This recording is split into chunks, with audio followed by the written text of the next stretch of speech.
Living in an expensive city can be a daunting task, especially for those just starting out on their careers or everyone on a tight budget.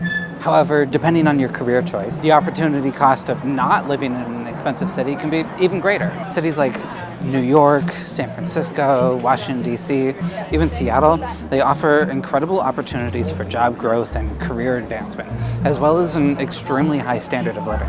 And job opportunities in high-paying sectors like tech and finance create a ripple effect, leading to more jobs in other sectors. Tech workers need healthcare, entertainment, homes, services for their kids. You get the idea. So here's a few tips about how to afford living here, even if you're not a high-income earner, with the whole idea being that locating yourself in an expensive city is going to lead to future opportunities for you. The short version of my story is get a job, start a side hustle, then work yourself to the bone until one of your side hustles takes off, buy a house, quit your job, and live the life. In all seriousness though, I went from working minimum wage jobs to running a multiple six-figure business. And I have a few tips for you that I think helped me along the way. And I honestly don't think that this would have been possible in a less expensive city.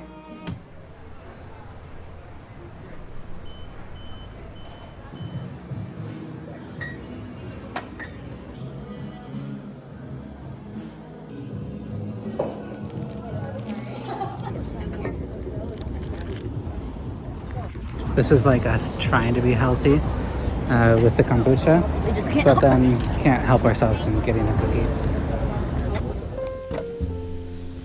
Since it's Valentine's Day today, we're spending some time together making cookies. Kendall and I have been working a lot lately, so it's nice to have a part of an afternoon to be able to relax and just bake.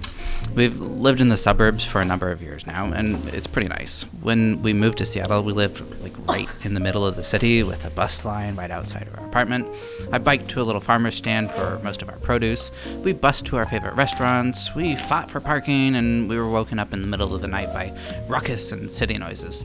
There's pros and cons for sure, for pretty much every living situation. I miss the hustle and bustle sometimes, but I also enjoy the space and flexibility of being a little further out from the city. So my first tip for affording life in an expensive city is to move to the suburbs. And yes, I do realize that the suburbs of Seattle are not actually Seattle, but I got this piece of advice from an artist I follow named Mike Kelly. He was speaking to young artists, and his words have always resonated with me. He said, move to the suburbs or the more distant neighborhoods. You'll still have access to the opportunities in the city while enjoying a more affordable living cost, and you can focus on your passions.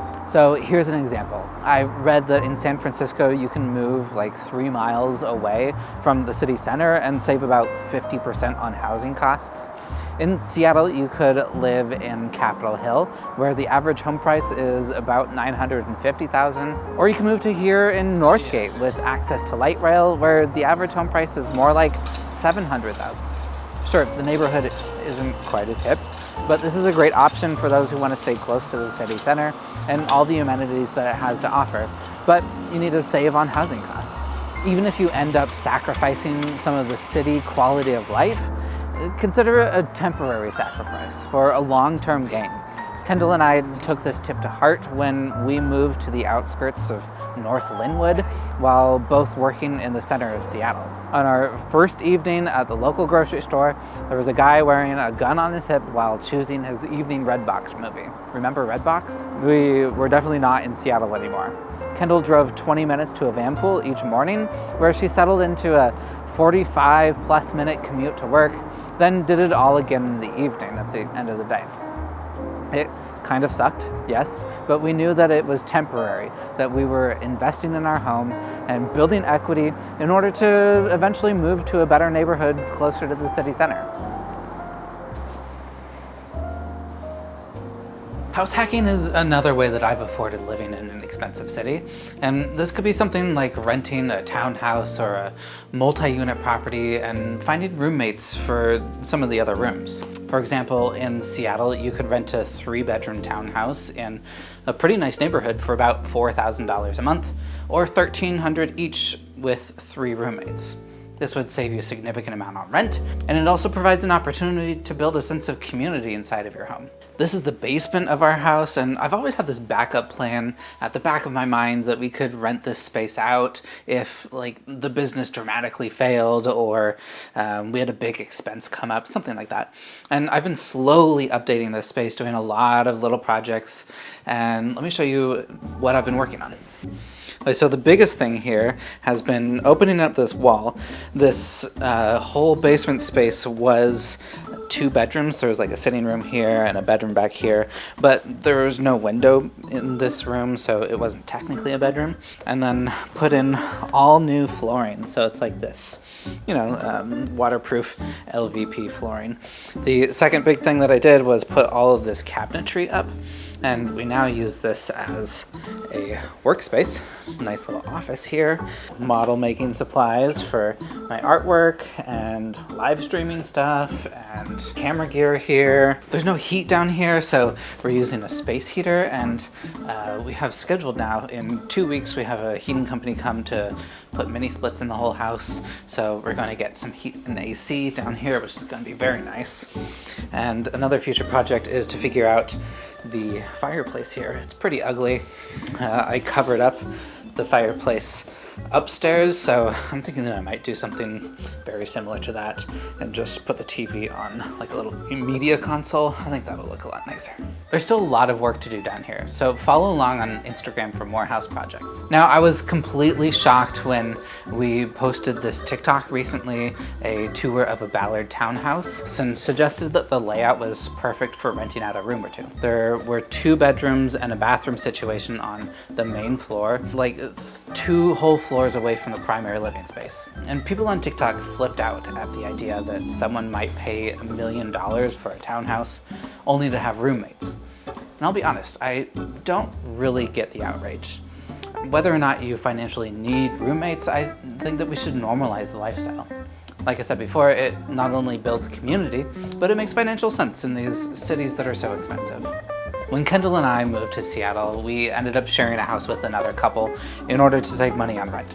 And when it came time to buy our first house, that North Linwood place, we were already accustomed to the shared housing lifestyle. So we bought a house and split it in 2, added an apartment downstairs, and some friends moved in and helped us pay half of the mortgage. Eventually, our time and money investment paid off, and we're now in our own home in a neighborhood that we really love. And as a side note, we're still not even in Seattle proper. We're about 10 blocks from the Seattle border in a city called Shoreline, and we're still living the advice of living in the suburbs in order to bring your cost of living down. And guess what? We do love it. We can get to any Seattle amenity in pretty much no time, and we have a driveway that fits 4 cars. If you're looking to make a home in Seattle, or anywhere really, send me a message and we'll get started together. I run a small real estate team out of the Seattle area, and I'm connected to a lot of really good realtors around the country if you're looking for a referral closer to you. Anyways, I'm on my way to meet team member Stefan, who's converted his house into this nice little duplex Airbnb. Hi, my name is Stefan, and I recently joined the team at a home in Seattle. My wife and I bought this house in October 2020. Let's go inside and take a look.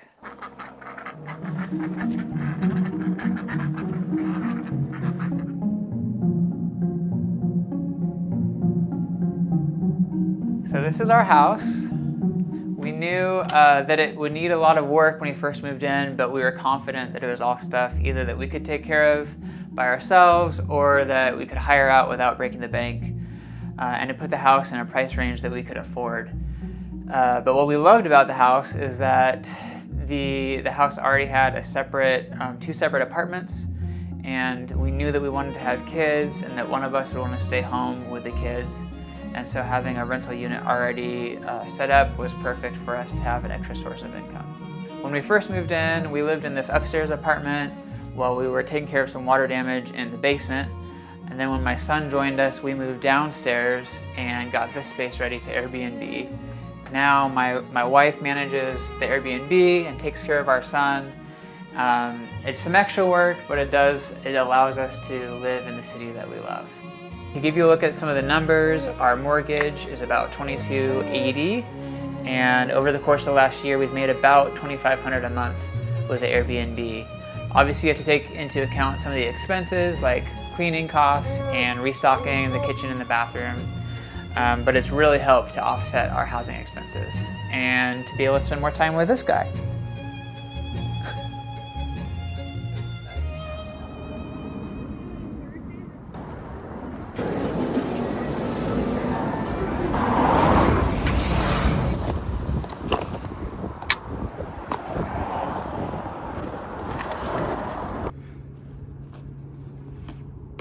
Another tip is to simply make more money. I mean, you could focus on your career and slowly get better and better jobs, or do what I did and get a side hustle. I love this because it's pretty practical in terms of making more money, but I've also found it to be a really creative outlet, and it's helped me explore my passions. Almost all of my friends have some sort of side hustle. It's a very popular way to afford living in an expensive city these days, I think. My friend in ministry coaches CrossFit, and another friend does photography on the side of her full-time office job. I have a family member who's a firefighter, and he drives for Uber on the side. While I was teaching, I was also doing paid videography work and small furniture projects. Oh, I also started selling real estate as a side hustle, and I've been lucky to be able to build my real estate gig into a business that I now do full-time.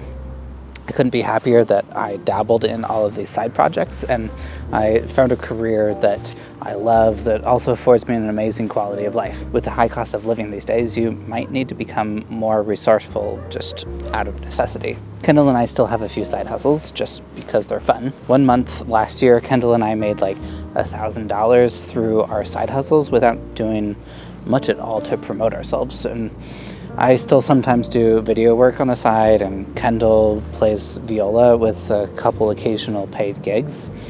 Imagine if we really leaned into those side hustles. I bet that we could easily generate the equivalent of another full-time salary.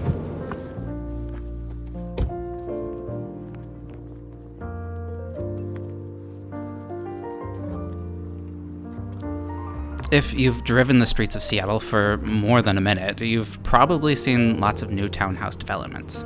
Townhouses can be a great way to get into a home with a single-family feel, but at a lower price point. Another popular movement over the past couple years has been all of these condoization projects. Now, I might have made up that word, but basically it's when multiple homes are built on one property and a little homeowners association is created. I've been seeing a lot more of these recently. I've sold a few, and I'm even helping someone strategize how to create one. There's a lot of new construction projects like this one here, where you tear down a home and build a new primary home, an attached additional dwelling unit, and a detached ADU. There's also a lot of these projects where they just build a backyard cottage behind an existing house. I use the word cottage, but these dadus can often be quite large. I've even seen them pushing like 1,600 square feet. Developers are doing this to get around zoning restrictions when they can't subdivide the lot. So there's now 2 or 3 units on a property, and the developer turns it into a mini condo association. Each unit can now be sold individually. Owners share the lot, but they each have their own home and separate utility accounts. I really think this might be the future for affordable housing in Seattle. You see, affordable housing is just an issue of supply and demand, and this solution allows for up to 3 units where there was previously just 1. Until Seattle changes their zoning, this seems like a good way to increase density and maybe pull prices down a little bit. These homes also tend to sell for a little bit less than a typical single-family home because you're sharing a lot, and there are some common areas like driveways and walkways. Anyways, it's a really interesting structure, and it might be a way for you to own a home in an expensive city like Seattle. Okay, I hope I didn't just sound like a lecturing dad here. You know, get a job, work harder, make more money. I just love daydreaming about ways to achieve the dream lifestyle, and I hope I offered a couple suggestions that you might not have considered yet. Anyways, that's it for now. As always, if you're looking to make a home in Seattle, send me a message and say hi. Or just stay tuned for more housing and design content from my home in Seattle. Bye.